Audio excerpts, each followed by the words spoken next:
ठीक बेटा, तो आज हम टिश्यू चैप्टर में हमारा एनिमल टिश्यू चल रहा था, जिसमें हमने एपिथेलियल कंप्लीट कर लिया, हमने मस्कुलर कंप्लीट कर लिया और हमने नर्वस भी कंप्लीट कर लिया। अब हम लास्ट टिश्यू के टाइप पे आने वाले हैं, जिसका नाम क्या है, कनेक्टिव टिश्यू। क्या नाम है? आपको नाम से ही पता लग रहा है कनेक्टिव मतलब ये किसी ना किसी चीज को आपस में क्या कर रहा होगा, कनेक्ट कर रहा होगा। सिंपल सी बात है। तो इस कनेक्टिव टिश्यू के भी देखो बेसिकली टाइप होते हैं, ठीक है। उनकी टाइप का मेनली यही फंक्शन है, या तो किसी को कनेक्ट करना, सपोर्ट प्रोवाइड कर देना, एक तरीके से सपोर्ट तो नहीं करेगा लेकिन कनेक्ट करेगा एक तरीके से। और दूसरा फंक्शन क्या हो सकता है इसका, किसी भी चीज को एक जगह से, इसके अंदर देखो ब्लड आता है, क्या आ रहा है इसके अंदर ब्लड आता है। तो ब्लड का मेन काम क्या रहता है, न्यूट्रिएंट को हर एक सेल तक पहुंचाना और हर एक वेस्ट को वापस क्या करना, हर एक सेल से लेने का भी काम करना। तो मतलब कि ये ट्रांसपोर्टेशन का काम भी करेगा। तो ये जोड़ेगा, पैक भी करेगा और साथ ही साथ ट्रांसपोर्टेशन भी करेगा। तो कनेक्टिव टिश्यू आपके दिमाग में आते ही आपके दिमाग में सबसे पहले फंक्शन आना चाहिए कि ये बाइंडिंग भी करा सकता है, ये पैकेजिंग भी करा सकता है और ये ट्रांसपोर्टेशन भी करा सकता है। इतनी बात समझ आ गई। अब इनके कुछ टाइप, वो टाइप बाद में पढ़ेंगे, पहले कनेक्टिव टिश्यू का थोड़ा बहुत जान लेते हैं, ठीक है। आओ देखिए, यहाँ लिखा है बाइंडिंग करने के लिए मतलब 3 काम करेगा, बाइंड करने का, सपोर्ट करने का, जैसे खून है आपके, और क्या करने का, पैक करने का। क्या करने का, ट्रांसपोर्टेशन भी आ सकता है, गलत नहीं है, लेकिन ट्रांसपोर्टेशन में कौन रोल प्ले करेगा, ब्लड और लिम्फ। कैसा पैकेजिंग में क्या करेंगे, ब्लड और लिम्फ, पैकेजिंग और ट्रांसपोर्टेशन का। देखिए पैक करना मतलब, पैक करने का मतलब है एक तरीके से जो ब्लड है या लिम्फ है उसने बहुत सारी चीजें अपने अंदर रखी हुई है, आरबीसी, डब्ल्यूबीसी, प्लेटलेट, ये सब चीज उसके अंदर है। तो वही चीजें होने की वजह से बोलते हैं पैकेजिंग। और ब्लड ट्रांसपोर्ट भी करते हैं तो पैकेजिंग भी कह सकते हैं और ट्रांसपोर्टेशन भी कह सकते हैं। तो अब जैसे ये ना एक शॉर्ट तरीका याद रखना, बाइंडिंग कौन करेगा, जोड़ेगा। टेंडन, जैसे मैंने आपको कल मस्कुलर वाले बताया था कि जो बोन से मसल्स को जोड़ता है वो क्या होता है बेटा, और जो बोन से बोन को जोड़ता है वो क्या होता है, तो ये चीज क्या कर रहे हैं, कनेक्टिविटी बना रहे हैं, क्या बना रहे हैं, बाइंडिंग कर रहे हैं। क्या कर रहे हैं, इतनी बातें क्लियर। अब सपोर्ट पे कौन हेल्प करेगा, बोन और कार्टिलेज। कौन हेल्प करेगा, हमारे हाथों में हड्डियां होती हैं जिसकी हम उसमें हमारी पूरी बॉडी को भी ना हाथों पे टिका सकते हैं। जिम्नास्टिक्स करते हैं तो अपने पूरे हाथों पे ना पूरी बॉडी को सीधा खड़ा कर लेते हैं। चलो वो छोड़ो, हम नॉर्मल इंसान भी पैरों पे खड़े हो जाते हैं ना, कि नहीं होते। हमें कोई एक्सरसाइज या कोई जिम्नास्टिक नहीं आती तब भी हम पैरों पे खड़े होकर चल रहे हैं ना। मेरे पैरों पे खड़े रखने में पूरी बॉडी को कौन हेल्प कर रहा है, पैरों की कौन सी तो कर रही है और मसल्स कर रही है, सिंपल सी बात है। और कार्टिलेज क्या होता है, थोड़ा बहुत आइडिया यही दे रही हूँ हर चीज का। कार्टिलेज, और कार्टिलेज के पास अच्छा बोन कैसा होता है, हार्ड, और मसल्स कैसी होती है, सॉफ्ट होती है। तो कार्टिलेज के पास ना दोनों की प्रॉपर्टी होती है, ना तो वो बोन ही होता है ना तो वो मसल्स ही होता है। मतलब वो हल्का हार्ड भी होता है और हल्का कैसा होता है, सॉफ्ट। जैसे अपने कानों का ऐसे मिला के कानों में हिल रहा है, या नीचे वाला जो हिस्सा है, ये जो नीचे वाला एकदम हिस्सा है यहाँ पे लड़कियां ज्यादा मतलब वो कान वगैरह भी पहनती है, या नाक का ये नीचे वाला हिस्सा, बीच वाला देखो कैसा है, हार्ड है ज्यादा, नहीं, क्या ज्यादा सॉफ्ट है, नहीं है ना। तो मतलब कि यहीं पे ऐसी पोजीशन जहाँ पे ना तो ज्यादा हार्ड होगा और ना तो ज्यादा सॉफ्ट होगा, उसे हम क्या बोल देते हैं, कार्टिलेज बोल देते हैं। क्या बोल देते हैं, कार्टिलेज वाला हिस्सा देखो भाई, यहाँ पे भी ज्यादा पूरी तरह बोन नहीं है और आप पूरी तरह हड्डी है, समझे। यहाँ पे कौन सी कार्टिलेज है, नाम की बात, हाइलैंड कार्टिलेज। कौन सा कार्टिलेज है बेटा, कार्टिलेज का नाम क्या है। तो कार्टिलेज की थोड़ी बहुत प्रॉपर्टी समझ रहे मैं क्या कह रही हूँ। बोन क्या होता है तो बताइए आपको, बोन एक हार्ड स्ट्रक्चर है, कैसा स्ट्रक्चर है, तो क्या करता है, सपोर्ट में हेल्प करता है, कार्टिलेज भी सपोर्ट में हेल्प करता है। लेकिन अगर दोनों में कंपेयर करा जाए तो सबसे ज्यादा सपोर्ट कौन प्रोवाइड करेगा, बोन करेगी, कार्टिलेज कम करती है। इतनी की बातें क्लियर है। पैकेजिंग में कौन हेल्प कर रहा है, ब्लड और लिम्फ। तो अगर कहीं भी क्वेश्चन आ जाए कि कौन सा कनेक्टिव टिश्यू पैकेजिंग में हेल्प करता है तो सीधा लिख देना ब्लड और सपोर्ट में कौन सा हेल्प करता है तो बोन और इसमें बाइंडिंग में कौन सा हेल्प करता है तो कनेक्ट वर्ड भी आ जाए तो क्या लिख दोगे, वही टेंडन लिख दोगे, ठीक है। चलो आगे इसकी नेचर, कनेक्टिव टिश्यू का नेचर, ये कनेक्ट करता है, एंकोर मतलब जकड़ के रखता है। एंकोर मतलब क्या होता है, पेड़ की जड़ें पेड़ को टिका के रखती है, सॉइल के अंदर जकड़ के रखती है। जकड़ने का मतलब क्या, एक तरीके से एक ऑर्गन को दूसरे ऑर्गन से कनेक्ट करने के लिए उसको पकड़ना ही तो पड़ेगा। तो उसे क्या कर रहा है, एक तरीके से जकड़ के रख रहा है, कनेक्ट भी कर रहा है और एक तरीके से जकड़ के रख रहा है कि वो ऑर्गन अपनी जगह से हिले ना, या एक कनेक्टिविटी बने रहे इस ऑर्गन और इस ऑर्गन के बीच में। इतनी बातें क्लियर है, ठीक है। तो इस connect and anchor various organ cells, इतना ठीक है। अब इसके सेल्स कैसे होते हैं, लिविंग होते हैं। कैसे होते हैं, जाइलम के मोस्टली सेल्स कैसे थे, और फ्लोएम के कैसे थे, फ्लोएम के भी ठीक है। ये लूजली पैक्ड होते हैं, जो सेल्स होते हैं ना आपस में बेटा, cells are living and loosely packed. और कैसे होते हैं आपस में, वो मतलब एक सेल दूसरे सेल से एकदम तरीके से ऐसे, मान लो ये एक सेल है दूसरा है, ऐसे टाइटली पैक नहीं है। स्टेरन टाइम में जैसे एकदम टाइटली पैक थे क्योंकि वो डेड थे, इसमें ऐसे ऐसे लूज रहेंगे, ऐसे गैप रहेगा, इनके बीच में गैप है। जो सेल्स होते हैं बेटा वो टाइटली पैक्ड नहीं होते, लूजली पैक्ड होते हैं, मतलब सेपरेटेड फ्रॉम ईच अदर, एक दूसरे से कैसे होते हैं, अलग होते हैं। इतनी बातें समझ आ गई। अब कनेक्टिव टिश्यू है तो सेल से ही तो मिलकर बना पड़ा रहेगा, तो आपको उसकी सेल की प्रॉपर्टी तो पढ़नी पड़ेगी ना कि उसमें गैप है कि नहीं है, कितना स्पेस है, लिविंग है कि डेड है। नेचर में यही तो पढ़ता है ना, वो क्या पढ़ता है।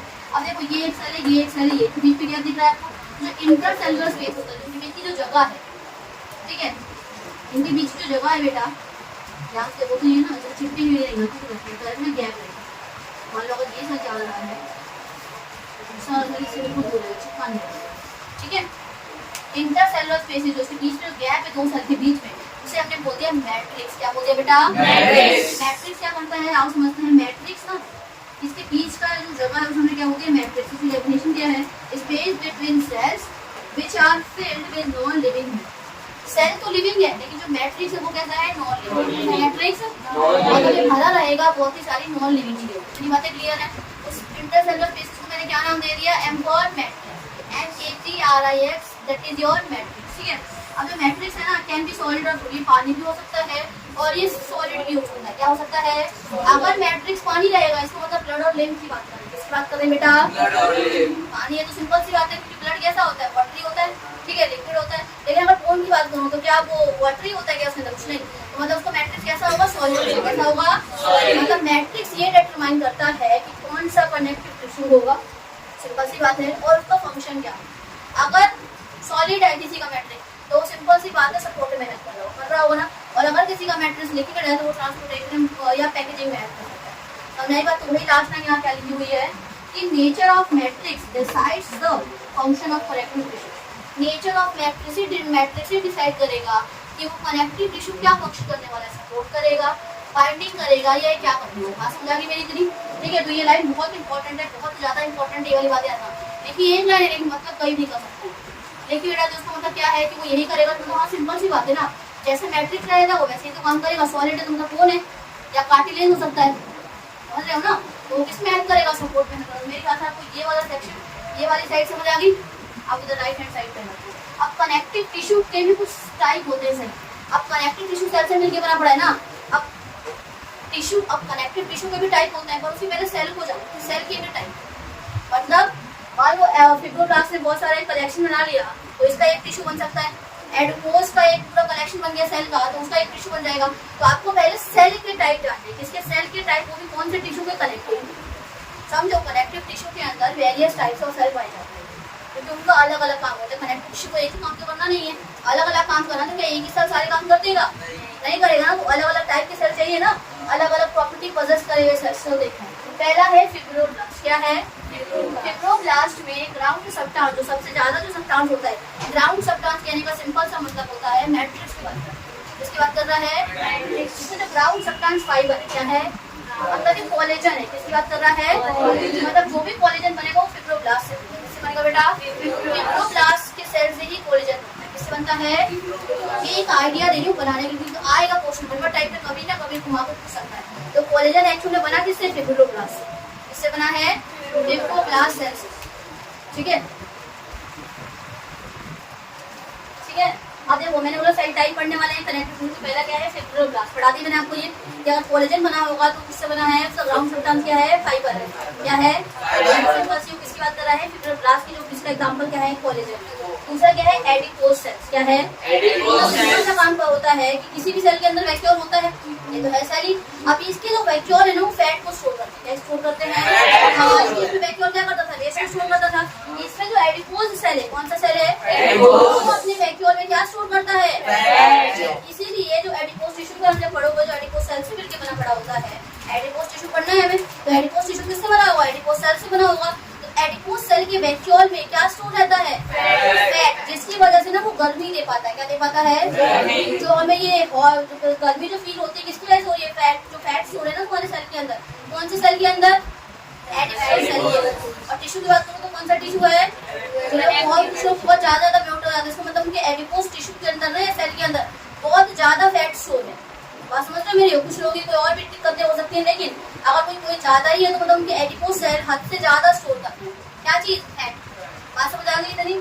अगला मैक्रोफेजेस, मैक्रोफेजेस भी एक सेल होता है, क्या है ये भी एक सेल है। इसका काम कर रहा है इन्वॉल्व इन डिसेक्शन, ये तबाही में इन्वॉल्व होता है, मतलब किसको तोड़ता है, क्या करेगा, तोड़ना है, तबाही करना, ठीक है। And removal of invading bacteria, removal मतलब निकाल देना, इनवेडिंग बैक्टीरिया मतलब क्या है, जो बैक्टीरिया अटैक कर चुके हैं। इन्वेड मतलब होता है अटैक, अटैक करना, क्या होता है इन्वेड मतलब ऐसे बैक्टीरिया जो हमारे बॉडी के ऊपर अटैक करते हैं, उनसे लड़ने वाले सेल का नाम क्या है, मैक्रोफेजेस। क्या नाम है, मैक्रोफेजेस। क्या नाम है, WBC क्या ही टाइप होता है ये भी, समझ लो मैक्रोफेजेस क्या है ये, मैक्रोफेज। तो मैक्रोफेज का काम क्या है, डिसेक्शन में हेल्प करना, तबाही मचाना, किसी को तोड़ना।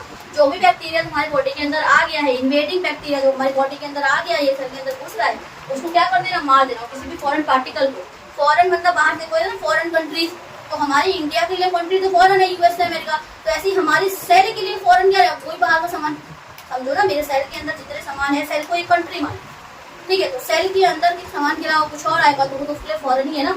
जैसे हमारी इंडिया से बाहर अगर कुछ और होता है तो हम उसको फॉरेन कंट्री कह देते हैं, जैसे यूएसए है, रशिया है, इंग्लैंड है, ये सब हमारे लिए फॉरेन कंट्रीज है। तो ऐसी सेल के लिए फॉरेन चीजें कोई भी अगर कुछ और आ रहा है अदर देन सेल मटेरियल, तो उसे हम क्या बोल देंगे, फॉरेन पार्टिकल। बातें क्लियर। मैक्रोफेज का सिंपल सा काम क्या है, बैक्टीरिया को किल करना, उसे किल करना।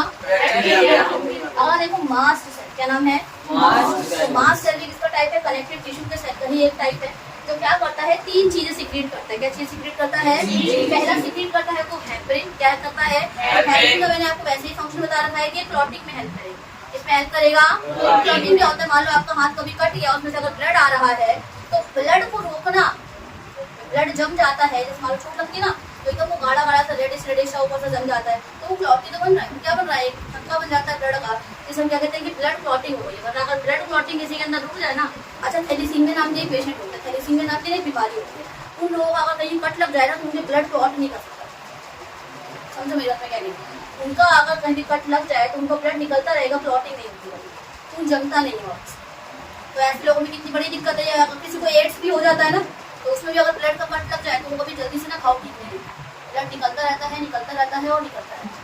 सबसे एक बात, तो ब्लड क्लॉट होना कितना इंपॉर्टेंट है समझ आ रहा है। तो यही जो हेपरिन है ये क्या करता है, ब्लड को क्लॉट करता है, इसको क्लॉटिंग फैक्टर भी कहते हैं। क्या बोल देते हैं, क्लॉटिंग फैक्टर है हेपरिन, जो किसमें हेल्प कर रहा है, क्लॉट करने में। बात समझ आ गई। अच्छा आपने देखा जब ब्लड टेस्ट के लिए जाते हैं तो जो वाइल्स होती है ब्लड वाली, जो ट्यूब जैसी होती है, उसमें ब्लड निकल जाता है, उसमें ब्लड क्लॉट नहीं करता, मतलब जमता नहीं है। क्यों, क्योंकि उसके नीचे में ना सफेद सफेद सा होता है, उसमें भी क्लॉटिंग फैक्टर होता है और वो आर्टिफिशियल होता है। कैसा होता है, हमारी बॉडी के अंदर तो नेचुरल होता है, आर्टिफिशियल होता है EDTA। क्या नाम है उसका बेटा, EDTA भी एक क्लॉटिंग फैक्टर है जैसे हेपरिन है, लेकिन ये क्या करता है, ये आर्टिफिशियल क्लॉटिंग फैक्टर, समझे, वो भी ब्लड को तुम्हारे उस वायर के अंदर क्लॉट, ताकि जब मान लो टेस्ट, मान लो हमने ब्लड दे दिया, टेस्ट 4 घंटे बाद होता है ना, प्राइवेट में चलो तुरंत हो जाती है, लेकिन गवर्नमेंट हॉस्पिटल्स में क्या होता है, पहले सारे टेस्ट कलेक्ट होते हैं, फिर 5 घंटे बाद हो जाता होगा टेस्ट करने के लिए, 5-6 घंटे तक उसको रखना है ना। मेरे को मैक्सिमम कैपेसिटी 12 घंटे की होती है, हाँ उसकी क्लॉट बना हो या 8 भी कैसे, डिपेंड कर रहा है कि कौन सा वाला टेस्ट होगा, ठीक है। तो समझो अभी EDTA क्या करता है, उसको ना क्लॉट नहीं होने देता, मतलब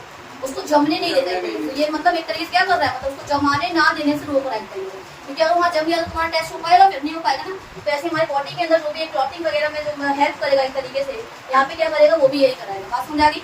देखो एक होता है क्लॉटिंग फैक्टर और एक होता है एंटी क्लॉटिंग फैक्टर। एक क्लॉटिंग करवाएगा और एक क्लॉटिंग को रोकेगा।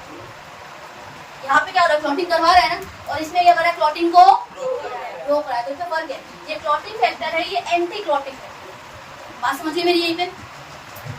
अब हिस्टामिन को देखो, हिस्टामिन क्या करता है, ये वेसो डायलेशन कराता है। वेसो मतलब वेसल्स, वेसो मतलब आपके बॉडी के अंदर जो ब्लड वेसल्स होती है उसे मैंने शॉर्ट में क्या लिखते हैं, वेसो लिखते हैं। क्या लिखेंगे, अच्छा एक बार में ना उसके अंदर बहुत सारा ब्लड आ रहा है तो वेसल्स को फैलना पड़ेगा, तो जो वेसो डायलेशन कराएगा, ब्लड वेसल्स को ऐसे फैलाएगा, उसका नाम क्या है, हिस्टामिन। क्या है, मतलब हिस्टामिन सीक्रेट होता है और ब्लड वेसल को सिग्नल मिलता है कि मुझे अब फैलना है, क्या करना है मुझे अब, क्योंकि और ब्लड मेरे अंदर आने वाला है तो मेरी कैपेसिटी से ज्यादा आएगा। तो हिस्टामिन जैसे ही आता है वो एक सिग्नल देता है, क्या बोलता है कि ब्लड वेसल को क्या करना है, डायलेट कराना है। क्या कराना है, तो वो वैसे फैल जाता है, समझे। अब एक और है सेरोटोनिन। क्या नाम है, सेरोटोनिन। ये जब निकलता है तो ये सिग्नल देता है कि ब्लड वेसल को जितना डायलेट रखना, अब कंस्ट्रिक्ट कर दो। क्या कर दो, तो ये मैंने मतलब कंस्ट्रिक्शन मतलब अंदर जाना, तो वेसो कंस्ट्रिक्शन होगा। मैंने मतलब कंस्ट्रिक्शन ना ऑर्गन के हिसाब से चेंज होता रहता है, पता तो नहीं वाली बात तो बताई थी मैंने आपको। तो यहाँ पे क्या हो रहा है, कंस्ट्रिक्शन मतलब अंदर जाना, कभी कभी कंस्ट्रिक्शन मतलब फैलना भी हो सकता है। कोई बड़ी बात नहीं है। तो यहाँ पे कंस्ट्रक्शन वो अंदर जा रहा है, कहाँ जा रहा है? अंदर। मतलब ब्लड वेसल जितना खुला है उसको और कम करो, ब्लड की सप्लाई उतनी आ नहीं रही है, समझे? तो यहाँ पे क्या है, तुम्हारा जो है हिस्टामिन है वो वैसो डायलेशन कराएगा, और जो आपका सेरोटोनिन है वो वैसो कंस्ट्रक्शन कराएगा। इतनी बातें समझ आती है। अगर ये समझोगे ना तो टिश्यू का टाइप पढ़ोगे तो काफी आसानी रहेगी। ठीक है, अगला देखो इम्यूनोसाइट। इम्यूनोसाइट ही 5 देखकर जो क्या करता है, एंटीबॉडीज प्रोड्यूस करता है, एंटीबॉडीज प्रोड्यूस करता है ताकि क्या देंगे, बोले इम्यून रिस्पॉन्स।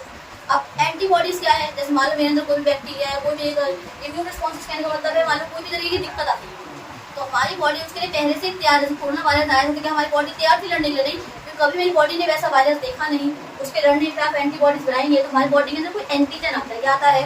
मान लो आपकी बॉडी के अंदर कभी कोई वायरस एंटर करता है तो वो एंटीजन है। क्या आया? मान लो पोलियो वायरस अगर हमारी बॉडी के अंदर एंटर करे कोई असर ही नहीं कर सकता है, क्योंकि तुमने पोलियो वैक्सीन पहले से ही लगा रखी है। हम जो वैक्सीन लगवाते हैं ना बेटा, किसी भी चीज़ की, हेपेटाइटिस की, किसी भी चीज़ में वैक्सीन लगवाते हैं तो उसको लगाने से क्या होता है, हमारी बॉडी के अंदर उस डिजीज के खिलाफ एक एंटीबॉडी बन जाती है। क्या बन जाती है? मतलब एक तरीके से सैनिक खड़े हो जाते हैं। मान लो हमारे बॉर्डर पे इंडिया का बॉर्डर है, पाकिस्तान का बॉर्डर है, तो मान लो हमें पता है कि पाकिस्तान वालों को सबको पता है कि उनकी ड्रेस कैसी होती है। जैसे ही हमारे इंडियन सैनिक अगर हमारे बॉर्डर के अंदर आएंगे तो हम क्या कर देंगे, किल कर देंगे। तो मतलब अगर वो एंटीजन आएंगे तो हमारी एंटीबॉडी क्या कर देगी, उसे किल कर देगी। ऐसी अपनी बॉडी को लो ना, हमारे इंडिया हमारी बॉडी और हमारे अंदर एंटर कर दिया कोई बैक्टीरिया तो कोई बाहर निकाल, तो वो हमारे लिए एंटीजन है। क्या है वो हमारे लिए? कोई भी वायरस तुम्हारे अंदर आ रहा है वो तुम्हारे लिए क्या है, एंटीजन। अब तुम्हारे यहाँ पे जो क्या है, वो जो खड़े होते हैं, जो सैनिक खड़े हैं, मतलब मेरे अगर बॉडी के अंदर तुमने वैक्सीन लगवा रखी है उसकी पहले से, तुम्हारे अंदर तो एंटीबॉडीज होगी, और अगर नहीं लगवा रखी तो नहीं होगी। अब मान लो कोरोना वायरस आया था, बहुत सारे लोग क्यों मर गए, क्योंकि वैक्सीन हमने लगवाई नहीं थी बचपन में कभी उसके खिलाफ। अगर लगवाई होती तो एंटीबॉडीज होते उसको मार देते, इसीलिए वो वायरस हमारी बॉडी के अंदर फैल गए, वो एंटीजन हमारी बॉडी के अंदर फैल गए, और कोई एंटीबॉडी तो थी नहीं, इसलिए हमारी क्या हो गई थी, मतलब बहुत सारे लोगों की क्या हो गई थी, बात समझ रहे हो क्या होता है? तो यही बोला गया। तो इम्यूनोसाइट्स क्या होते हैं, कुछ ऐसे साइट मतलब होता है सेल वाली बात याद, साइट मतलब क्या होता है, सेल होता है। Produce antibodies for immune resistance का एग्जांपल क्या है, लिम्फोसाइट। एग्जांपल है लिम्फोसाइट। आपको इतनी बात समझ आ गई, टाइप ऑफ सेल समझ आ गया, इंट्रोडक्शन समझ आ गया। इसके बाद देखने वाले हैं टाइप ऑफ सेल के बारे में।